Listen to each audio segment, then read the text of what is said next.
Good day to everyone. I am Rina Marcelino with my partner Rowena San Juan, and we are Group 5 here to present Acuña's Module 4 and 5 of Unit 2. So to begin, let us start with the two theories of truth. The coherence theory of truth is the less problematic between the two. Coherence, or the quality of being logical and consistent, is a relational word. For Immanuel Kant, he defined it as the predicate being contained in the subject. Ito ay ang pagkakaugnay ng isang pahayag sa dalawang categories. And yung dalawang categories na yun ay formal knowledge claims through analytic statements and or systems or formal systems. Sa analytic statements, it was defined by the previous groups where the truth stems from the definition of the word. Hindi niya kailangan ng ebidensya or karanasan para maging totoo. And second, formal systems involve linguistic, mathematical, and empirical systems. Now, dependent sa philosopher's account ng coherence para malaman kung saan category nagfa-fall under ang isang claim or statement. So, here we have 4 examples. Pag daw ang statement is an equation like 8 plus 8 which gives us 16, then it falls under mathematical coherence with the formal system of arithmetic. Kapag naman tautological statements or mga pahayag na laging tama or totoo regardless of the truth values of its components, like the example, either I graduate or I don't, not claiming, it falls under logical coherence in the formal system of symbolic logic. Kung geometric statement naman na 2 parallel lines will never meet, isa siyang well-formed formula in geometry. Now, circling back naman to Kant, or Immanuel Kant, where the predicate is contained in the subject sa coherence truth theory, kung ang statement ay sisters are female siblings, then it's coherence with the use of a term or the term in a linguistic system. The next theory, the correspondence theory of truth. Tulad ng coherence, correspondence is also a relational word. Pero ngayon naman, it's a close similarity, connection, or equivalence, and kailangan din dito mag-relate to 2 philosophical categories, the empirical knowledge claim and the theory of reality. The empirical knowledge claim, as the empirical word is present, contains empirical statements. May claim about a certain event or topic dahil may observations, evidences, or experiences na related dito. On the other hand, theory of reality naman, kasi nga theory is mentioned, is a reasoning that cannot be directly observed. So these 2 categories are basically polar opposites. A simple example dito is a previous one used by another group para ma-reiterate lang ang point or ang goal ng correspondence theory. So the cat is on the mat. Ngayon, for this claim to be proven true, the current state of affairs must relate to it. Nasa mat nga ba yung pusa or wala? So, if the cat is indeed on the mat, then the statement is true. Otherwise, it is considered false. Under the correspondence theory is its realist version or the realist version of the correspondence theory of truth. It verifies claims that are not only empirical but also evaluative statements or claims that express judgment, opinion, or assessment about a subject's strengths, weaknesses that are supported by valid reasons, evidence, and specific criteria rather than just stating simple facts. It is used in almost all languages and actually helped the most primitive man in surviving the contemporary period. And it explains 4 correspondences: the present, the future, the past, and empirical generalization. If the claim stated is about the present or an event that is readily witnessed or observed, then it is correspondence with direct observation. Claims such as, "It's sunny today," or "Umuulan ngayon," states that it is currently happening due to the sentence being in present tense.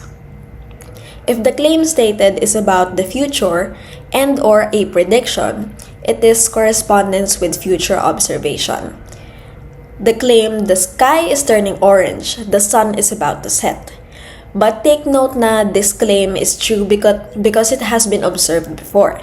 It has already happened many times, therefore it is not a probability statement, but one backed up with evidence and prior observation. If the claim is about the past, then it is correspondence wherein it uses documentation and testimony. Typhoon Yolanda caused thousands of fatalities is a valid statement because statistics and reports during 2013 gave evidence of such a claim. Lastly, if the statement is an empirical generalization, then it is correspondence with the evidence provided by the representative sample of the population concerned. Almost all UP students who study hard finish their courses. So, kapit lang guys, makakaraos din ang first year. Claims like the mentioned one are provable through observation of the representative sample. Generalization nga siya as mentioned, meaning that there's a chance na hindi lahat ay nagfa-fall under the claim. Since it is only a sample but not the entire population of UP students in the example, claims in this correspondence and other claims made must be structured carefully. So another idea in the correspondence theory is the verification of intersubjective consensus. Intersubjective means shared in more than one. Therefore, it exists between conscious minds besides our own.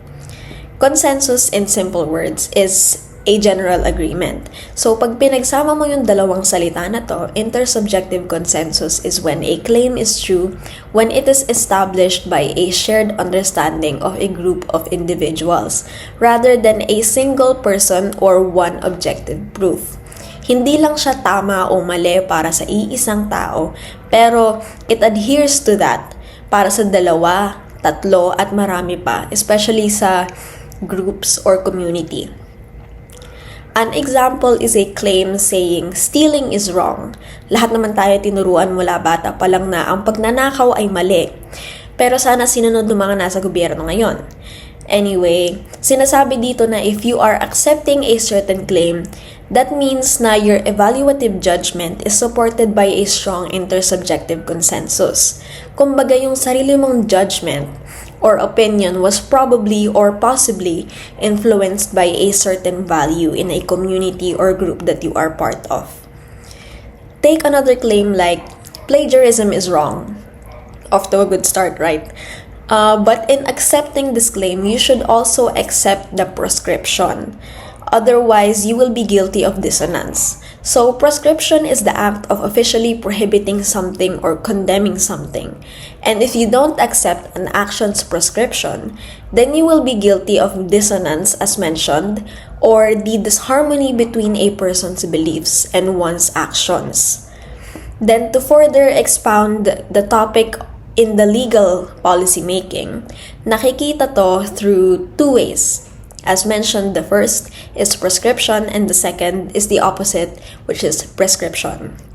Prescription bans certain behavior, so the tone in the policy making is in a negative manner, such as rules na smoking is strictly forbidden in all enclosed public spaces.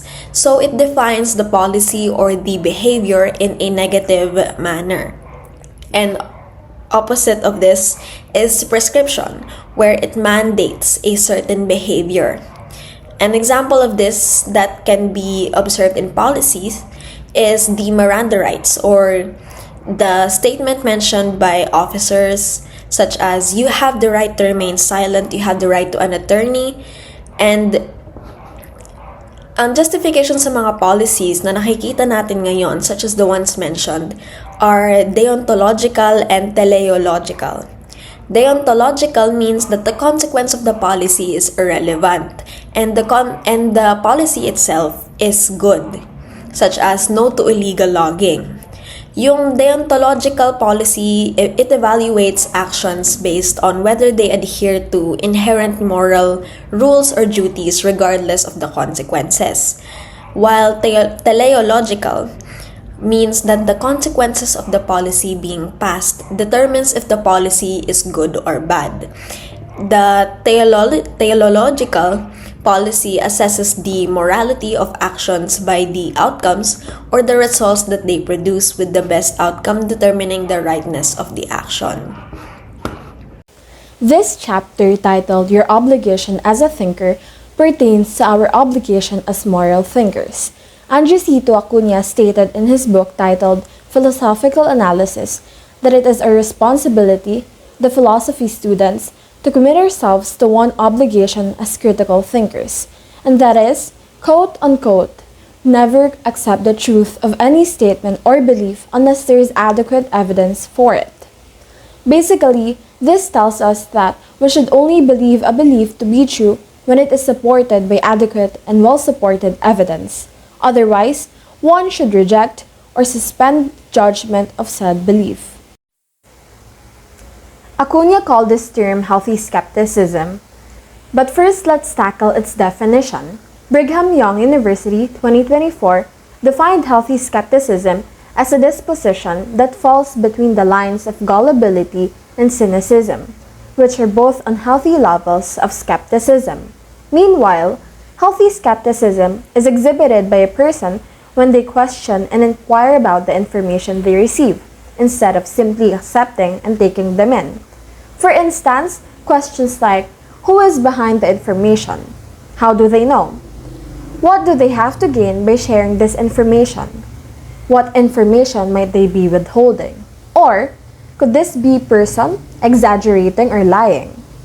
Questions such as the ones mentioned above are few examples that indicate healthy skepticism.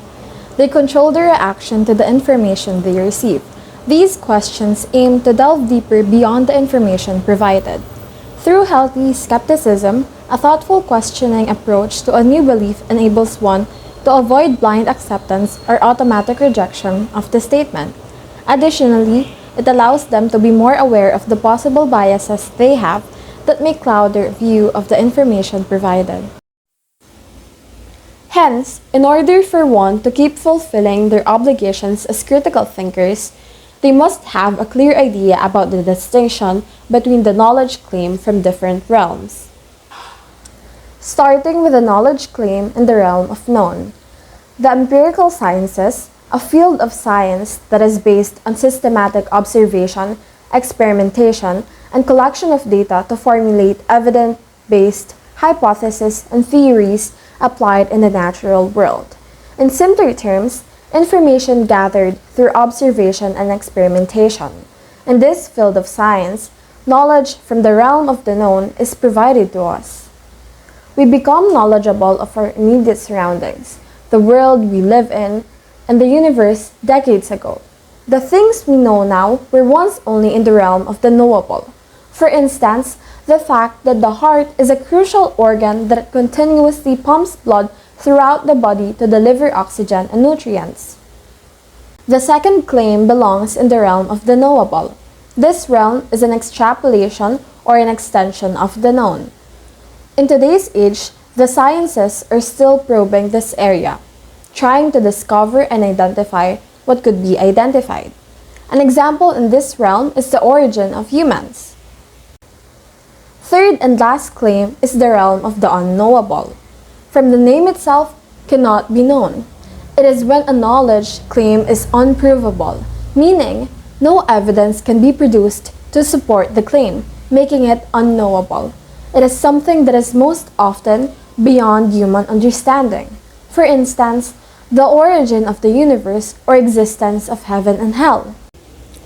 Moving forward, claims from the realm of the known and knowable are provable. This means that evidence can be produced to support the truth or probability of a claim.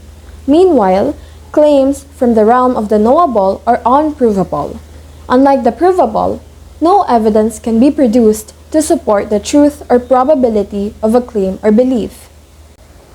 Conclusively, reiterating Acuna's statement of Never accept the truth of any statement or belief unless there is adequate evidence for it. One must be cautious and knowledgeable about discerning the truth of a statement by always looking for adequate or sufficient evidence that supports any statement. This ends our discussion and thank you for listening.